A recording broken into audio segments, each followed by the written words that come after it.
Women to Watch is an intimate look into the lives of prominent and influential women leaders from around the world and the challenges they faced on their journey. It's the real story behind her title. Join us every week to hear more stories about women from around the world and in your own communities at womentowatch.net.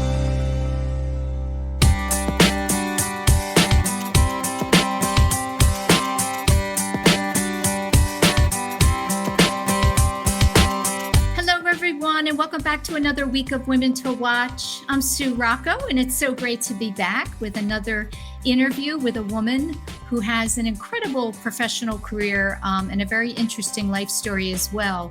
Joining me in just a moment will be Gabrielle Fitzgerald. And Gabrielle is the founder and CEO of Panorama, which is a platform for social change. And she has an incredible story. I'm really looking forward to having her on the show. As always, stay with us during the breaks where you'll hear from our exclusive watch team of on-air contributors, bringing you news and information from their industries and their companies. We would love for you to follow us on our new YouTube channel, and you can find it at W2W Media. So that's W2W Media. And for all things Women to Watch, visit our website at womentowatch.net. So now I'm very excited and honored to welcome to the show, Gabrielle Fitzgerald. Hi, Sue. Thanks for having me. Hi, Gabrielle. Thank you. Thanks so much for being on the show, taking some time out of your busy schedule.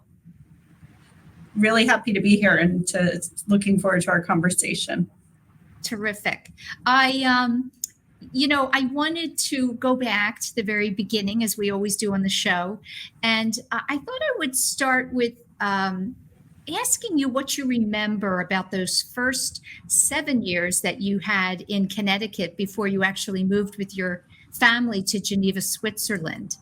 What kind of memories do you have of those first 7 years? Well, actually, we moved around a bit. And so it was 3 years in Connecticut before we moved to Switzerland. But it was pretty formative because that's where I went to kindergarten and first grade. And the first thing that came to mind was that when I was in first grade, it was the bicentennial. And so that was 1976, the 200th anniversary of the country. And, that was now a long time ago, but that was a big celebration then. And I remember doing lots of class projects related to the bicentennial. It's remarkable that we're approaching the 250-year anniversary and not so far away. Yes. Tell me, what kind of school did you go to in your younger years? So I went to a public school, and this feels like such a throwback in that I would walk home for lunch every day. And I would sometimes get to sneak in my favorite show over lunch, the Brady Bunch. So I think pretty quintessential 70s childhood.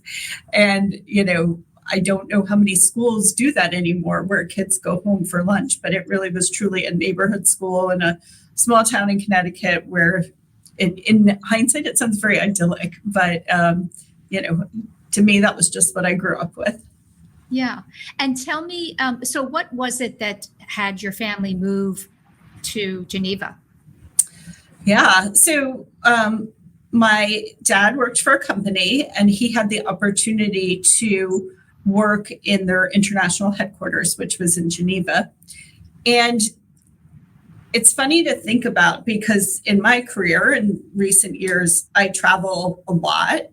And I go to Geneva a lot, coincidentally, and I might go for 3 days and then come home. And it was so different then because my family hadn't traveled outside the country. We were posted there for 4 years. We were allowed, to call back to our grandparents once a month. Otherwise, we communicated by letters. We went home for a summer family leave where we got to visit our extended family members. And it's just so different. I think it's probably hard for some of your audience to imagine that there was no FaceTime, there was no text, there was no email. So you were truly removed from your environment. So it really felt like such a great adventure to go so far away. And there's some irony that all these years later, that's my daughter goes to school in Switzerland. I go there regularly for work, and the distance doesn't seem nearly as far as it did at the time. I can't imagine, so let me ask you this. It must have been an adventure, and you were with your family, so you felt safe and secure. Was there any trepidation, though, moving, leaving what friends you had, leaving what's familiar? That's not something I remember. I remember thinking of it as an adventure. And when I got there, I went to an international school. So that was very different from this idyllic local elementary school that I described a few minutes ago. I was in a classroom with kids from all over the world, and I just loved being exposed to so many different types of people and languages and different experiences. And of course, when I was 7, I wasn't thinking this, but I do really think that was quite a formative experience for me, because it really just exposed me to so that the world is a big place. People bring so many different skills and experiences and backgrounds. And I do think that really inadvertently set the scene for my career. What would you say, Gabrielle, if I were to ask, what I think is so cool about that experience, you are meeting people, young people from all around the world and seeing all those different cultures and perhaps languages and styles, et cetera. What did you learn is a commonality among people? So, while there are differences, we're certainly the same as humans. And what would you say that is? Well, I think to be exposed to that at such a young age where, my best friends, as I'm thinking about them, were from Uruguay and Brazil and Ethiopia, you sort of don't see the country, the national lines or different continents, because you're just a kid and you're just playing and having fun, and they're your friend. And I think it's a really healthy approach, because you're really not seeing differences. You're just thinking, oh, this person likes to play this game, and so therefore I like them. Very simplistic. I was 7 years old. Yes. So tell me, what did you miss the most when you came back? You had to leave there. You fell in love and had a wonderful experience, and then you had to move back. What did you miss the most? Well, again, it had been this really positive experience, because not only did I go to an international school, Geneva, Switzerland is so centrally located that it's really easy to travel to new places and just have so many different experiences on a regular basis. And then I came back, and it was a bit of a jolt to be at the end of elementary school. I came back to start 6th grade and then into a junior high. And this is now, pretty much the same area where I'd been earlier, but the end of elementary school and junior high is a little bit less of an idyllic time. And it was quite a jolt to come back into that. And, there are different types of kids, but maybe in a less positive way, kids that were having a bit of a harder time and being introduced to drug use. That was something I hadn't experienced in Switzerland. So it was a bit of a shock to the system to come back into that. How about, we talk on the show a lot about confidence and self-esteem as young girls, and women growing up. Where were you with that? Did, again, that experience kind of help boost your confidence because it was something that's your peers did not have? I think that I felt a little bit like the odd person out, because, first of all, sadly, most of my young peers had not heard of Switzerland. There was a lot of confusion. Were you in Sweden or Switzerland? And so I felt, like I had to really get acclimated to a pretty new environment. In a way, I remember the coming back to the US as being harder than going to Switzerland. And that could also be the age. Sixth and seventh grade is a tough age for everyone. But it was really an adjustment. Yeah. So when did you decide or start to form your sense of this is what I want to be when I grow up? This is the kind of work I want to be involved in. So you went to American, I believe, and majored in political science. I did. Yep. Yeah. So I think I went into college being really interested in journalism, and then being in college in Washington, D.C., and being exposed to such a,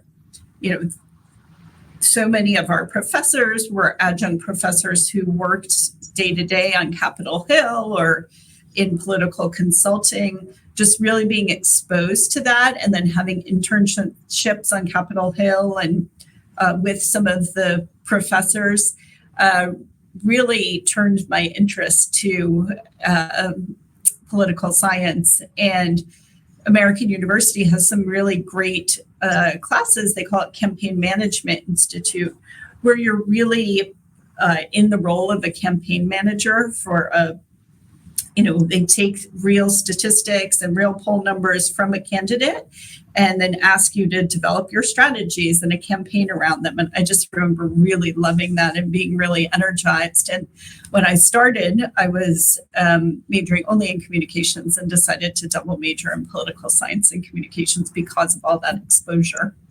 Yeah, I think that's a wonderful combination to have. I mean, from a skills standpoint, was American a good fit for you?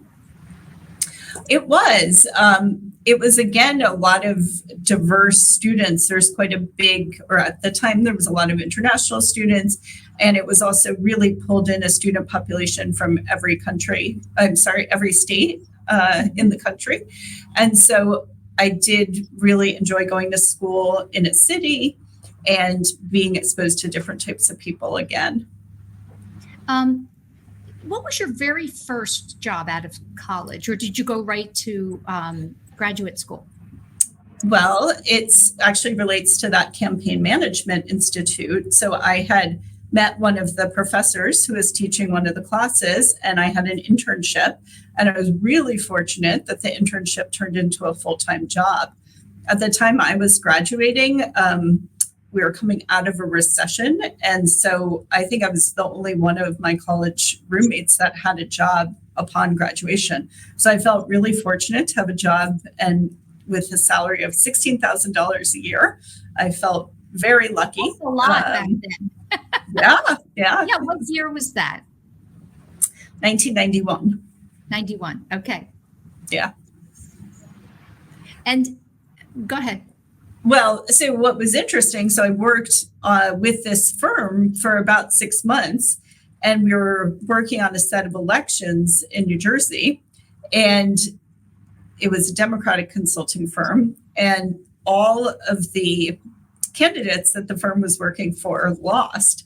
And so they were going to be in for a hard year. So they had to lay me off after the election, which, was disappointing because I, again, felt very fortunate to have a job. But it turned out this is, a classic blessing in disguise, because as I started to look at other campaigns and other opportunities, the presidential campaign was about to kick off. And so that opportunity really opened me up to so many things that followed in my career. I got a job on the Clinton campaign. So this was Bill Clinton for president. When I started working for him, he had 6% national name recognition. I went up to work for him in New Hampshire, the first in the nation primary state. And it was such an experience. I could talk about that for a long time. So I'll let you ask me where you want to go with that. Well, as I, in doing my homework, and that's one of the many roles you've had, you were a speechwriter. Am I right?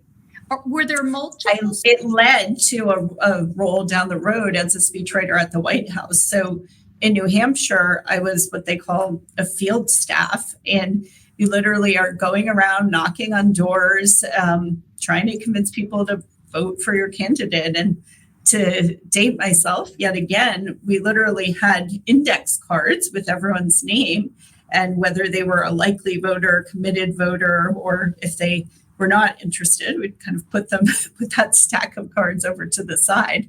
Yeah. So when I think of politics today, it's certainly different. The environment, the culture, the knowledge that people have of politics and how it works and all of that. From the time you were there, what comes to mind to you as the biggest change? It's kind of a big question. Yeah. One of the biggest changes about that experience was that I moved to New Hampshire on January 1st, and the primary was February 18th. And that was very standard. It wasn't like the Clinton campaign was behind. They had had a very small team there since October. Fast forward to today, I'm quite sure that the campaigns that will be taking place next year, they've had people on the ground for a year, if not more, in advance of the primary. So the time horizon, the money spent, the time spent, it's really expanded, and it's quite different where they really were injecting staff 6 weeks before this very important primary. Okay. How about just the culture in general? What do you recognize as the biggest difference? And I think there's always, there's what media puts out, which can be only a part of a story. And then there's what really happens behind the scenes. So as someone who has been at the White House, I'm always interested to know what is it that is a misconception, perhaps, and what is the truth about what's happening from a communication standpoint between people that work there, candidates, et cetera? Well, a couple of things. So first of all, when I was working in the White House for President Clinton, I was quite young, and there was actually a reputation that, the Clinton White House is filled with all these young people. I don't think it was actually really any different than probably any other administration. But what I do remember is people were really there for the right reason because they cared and they wanted to help move the country forward. So I think that's probably a difference in public opinion. I think there's a lot of criticism of people that work in politics, but certainly in the era that I was in Washington, everyone was there because they really wanted to push forward a positive agenda to help people in the country. So that's one misconception. I think another misconception, and I'll just from my perspective as a speechwriter, is oftentimes there's a perception that a speech is written, a policy is decided, a speech is written, and the leader gives the speech. Well, in that administration, that was not the case at all. A lot of times, policy decisions were being made as the speech was being written.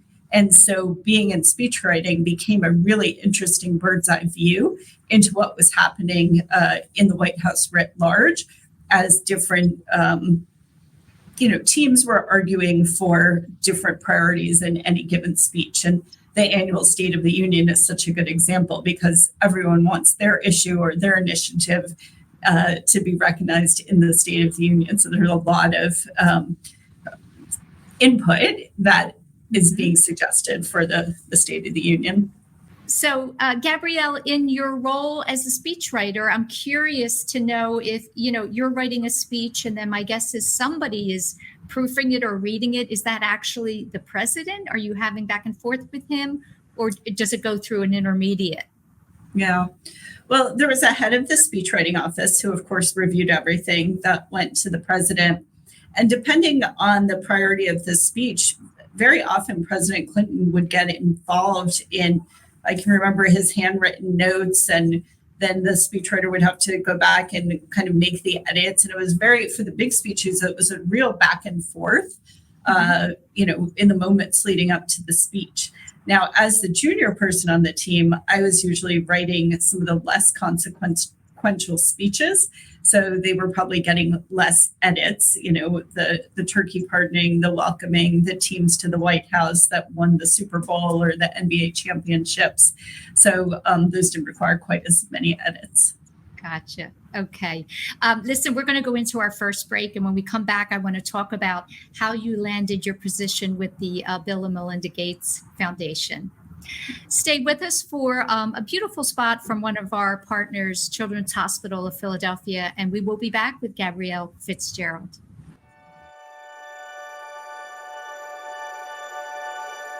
We are CHOP, and we can't wait to show you around. We're the nation's first children's hospital. Now, a care network with more than 50 locations that continues to expand. 3 state-of-the-art research buildings with 1.5 million square feet of space. We have grown from 12 beds 165 years ago to nearly 600 beds and one of the best children's hospitals in the world. We have a level 1 trauma center, 11 floors of patient units, more than 20 operating rooms, first of its kind delivery unit for babies with birth defects, a separate cardiac operative and catheterization suite, and places to learn, like our internationally recognized simulation center. We have trained generations of leaders in the field of pediatrics. We are world leaders in medicine, surgery, and science. One of the top recipients in NIH funding for pediatric research. In this building, pioneers in CAR T therapy, mitochondrial disease, brain tumors, hyperinsulinism, and other rare diseases. Here, groundbreaking work in fetal surgery, genetics and genomics, and neurology. In our newest building, leaders in social determinants of health, clinical informatics and epidemiology, autism, trauma and injury prevention. Our patients come from every state and 115 countries.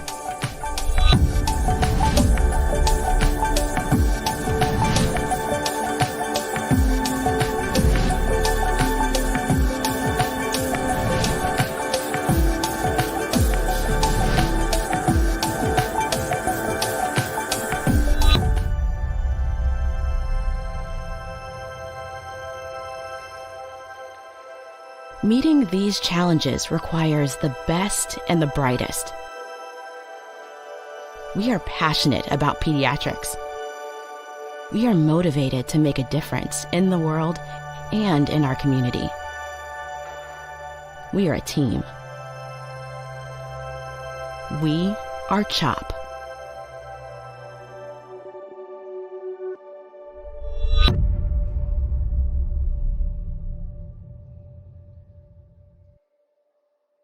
Do you stream on a Roku, a Fire Stick, Google TV, or Apple TV? Now you can watch 6ABC 24/7 with the 6ABC Philadelphia streaming app. Watch Action News live. And the big story on Action News. Plus special programming, breaking news, and severe weather updates. Tremendous amounts of rain. Always on. Always the news team you trust. Watch 6ABC 24/7 on your streaming device. Search 6ABC Philadelphia and start streaming today. Hello and welcome back to the show. I'm speaking this week with Gabrielle Fitzgerald, and Gabrielle is the founder and CEO of Panorama, which is a wonderful platform that really brings together change makers and supports and provides resources for philanthropic social change, all the good stuff the world needs. And just before the break, I mentioned I was curious how you landed your position with the Gates Foundation, which obviously is one of the most enormous organizations globally for social change. Yeah, so we talked about my time in the White House. After the White House, I went to work for the U.S. Agency for International Development, and I spent 5 years there working on global issues like HIV/AIDS. And this was the time where there was an emerging understanding of the growing threat that the world was facing from HIV/AIDS. So I was very deeply involved in that, but had been there 5 years and felt like I was maybe ready for a new challenge and started to look around. And the Gates Foundation was quite new at the time. And so it was very interesting. And I was interested to learn more. And they had a very small Washington, D.C. office, which was where I was living at the time.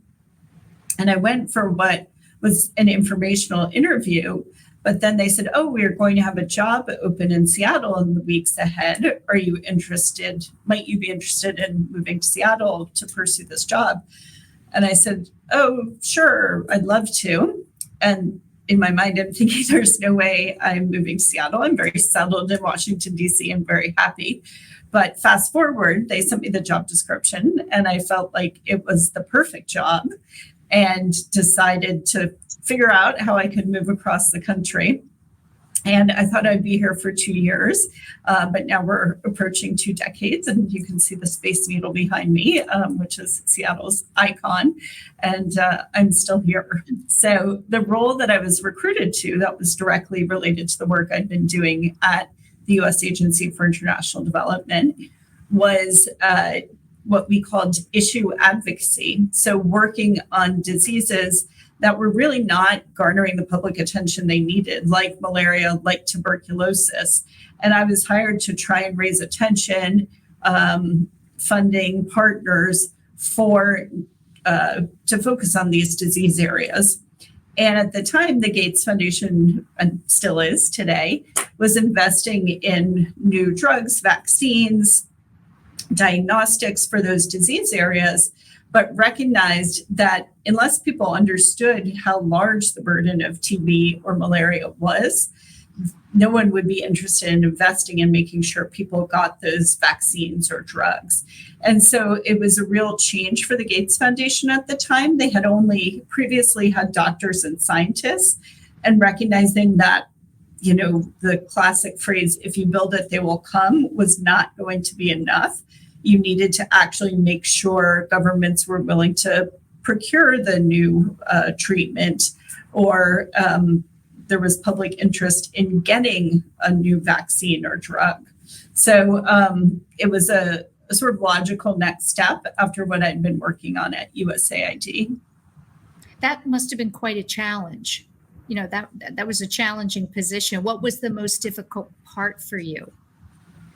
Well, I think one of the things that was most difficult was that when you see the statistics and you understand the numbers about the people impacted, and I'll use TB and malaria because those are the first initiatives I worked at the Gates Foundation, it was shocking and appalling.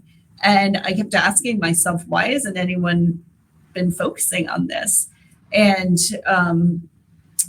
so it was challenging, but I like a challenge. And, you know, we had a lot of resources through the Gates Foundation to think expansively about how we could change the way the world thought about and prioritized malaria and TB, for example. So was it during those years that you started to think about an organization like Panorama and how it could solve a lot of the issues that take place when it comes to philanthropic endeavors? Well, so I spent 10 years at the Gates Foundation, and over the time that I was there, I expanded my portfolio to run a department that we had called Program Advocacy. And so I was working on all the global issues the Gates Foundation cared about. And I definitely didn't have the idea for Panorama at the time, but what I did see repeatedly were some elements that became very central tenets to what we do at Panorama. So first of all, really big challenges in the world cannot be solved by an individual, no matter how much money they have. Every big challenge needs to be done in partnership. And oftentimes, to bring people together in partnership, you need someone who is neutral, who is not trying to themselves get money. I'll stay on malaria for my example. Get money for malaria, but is really focused on, okay, if I'm trying to move this whole agenda forward, what do we need to do? And how do we support all the groups that are working in this area to help them all move forward simultaneously, as opposed to creating competition among any groups. And this is, I'm using malaria as an example, but this is really true across all the social change issues I've come across in my career. And what has been the most joyful part of the work that you did? What is it that kept you there for 10 years? Well, there was so much. Obviously, it was 10 years. But I think being able to see the really positive impact of some of our work. So we saw huge public sector investments in malaria. We saw for a number of years the numbers of malaria cases worldwide decreasing. Of course, unfortunately, during COVID, those numbers increased again.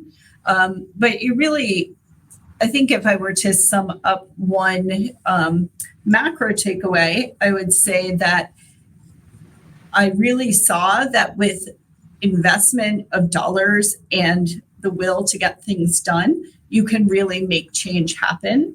And that's very inspiring and energizing to me. And I've been able to bring that into my work at Panorama. So let's talk about Panorama.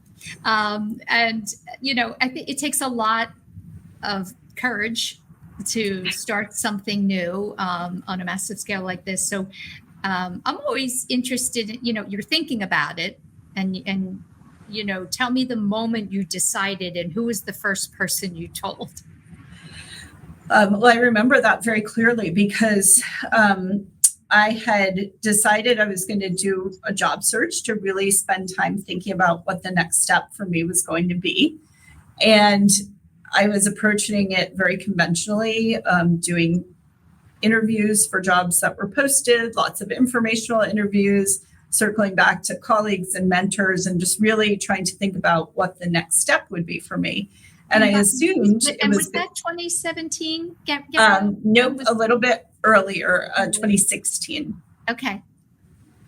And I was really focused on finding, I had worked for the Gates Foundation, I had worked for Paul Allen's foundation. I assumed I would find another job in a large philanthropy or in a global health organization.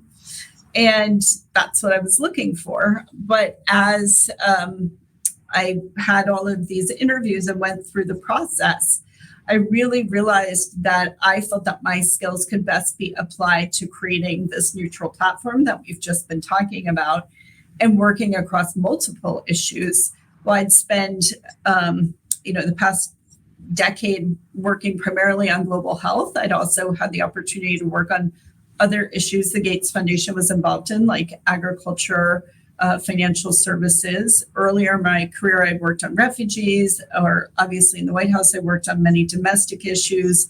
And the commonalities of how change happens are similar across many issues. And while I'm passionate about many of them, I really see myself as a generalist and not an expert in one particular area. My expertise is in how you make change happen. And I really had a bit of an aha moment where I realized that that could be the basis for an organization that I could start, which ultimately became Panorama, based on the fact that I saw a gap in the marketplace, that I did not see organizations that were providing services to help accelerate the pace of change, whether you're a philanthropist, a nonprofit leader, an academic institution. One of our core principles is we believe change can start from anywhere, and we want to support those leaders in helping them move as fast as they can, move through roadblocks, not reinvent the wheel, not repeat mistakes that others have made. And we've seen that has been a gap that wasn't there and that we've been able to fill. So let's talk. There's 3 entities, I believe, right, within Panorama: global, strategy, and action. Can you describe briefly what they are and how it works? Sure. So Panorama, I describe as an umbrella name for all of the work that we do. And then there's 3 different legal entities, and it's designed to sort of use each entity as it's designed for. So Panorama Global is a nonprofit organization. So we receive grants and make grants. We also host nonprofit initiatives. There's something called fiscal sponsorship, which allows us to do that. If you wanted to start a new nonprofit initiative, but you didn't want to build up the whole infrastructure that it takes to get that charitable registration, we support with that. So those are the types of things we do in our nonprofit arm. Panorama Strategy is our for-profit consulting arm. And again, working with leaders from wherever they come, whether it's the corporate sector or philanthropic sector, we write strategies for them. We help run secretariats. We will provide any back-end support to help them make change happen. And we very deliberately set up a for-profit arm so that any profit made could be put back into the nonprofit and be given away from there. And then the third arm is Panorama Action, which is an advocacy organization. This is very in the weeds, but the U.S. tax law allows you to do certain things with different types of organizations. And this is one that allows you to work directly with government leaders to get things done. And this is the smallest of our three entities. And we want to use it sparingly, but we want it to be a tool in the toolkit because obviously partnering directly with government officials is often essential to making change happen. So tell me how I'll say your clients are often or most of the time people that have limited funds. So how do they pay for the services that you're providing? What is the business model, I guess? Well, we have a lot of different business models because there's different entities. So sometimes it's a direct fee for service. Sometimes we enable people to raise money a lot of times because if you don't have a charitable status, sometimes that disqualifies you from raising any money. So there can be a very small fee based on money that has been raised.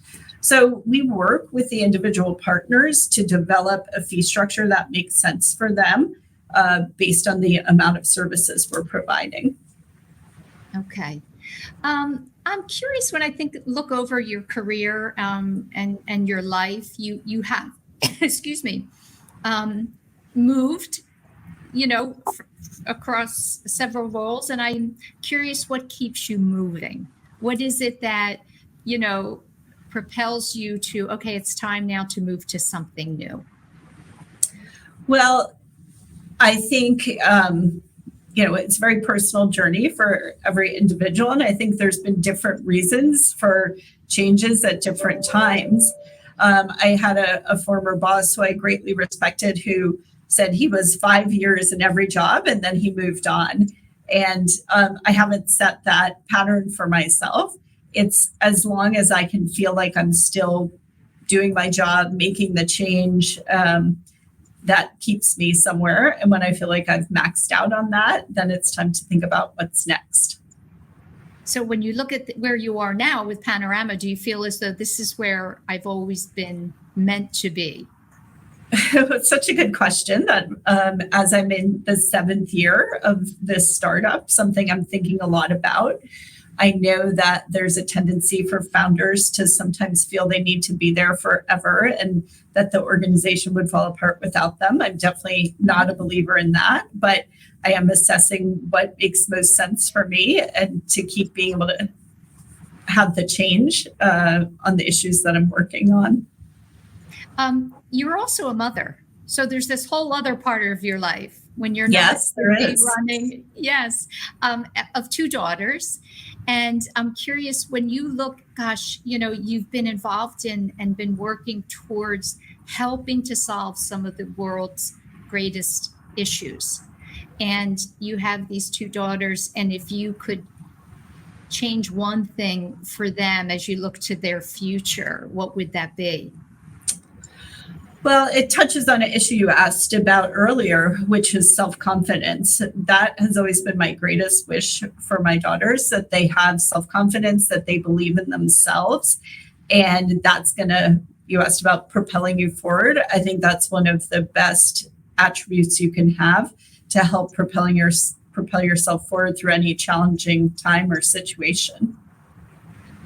And what are you seeing in them as far as their own aspirations and where they're headed?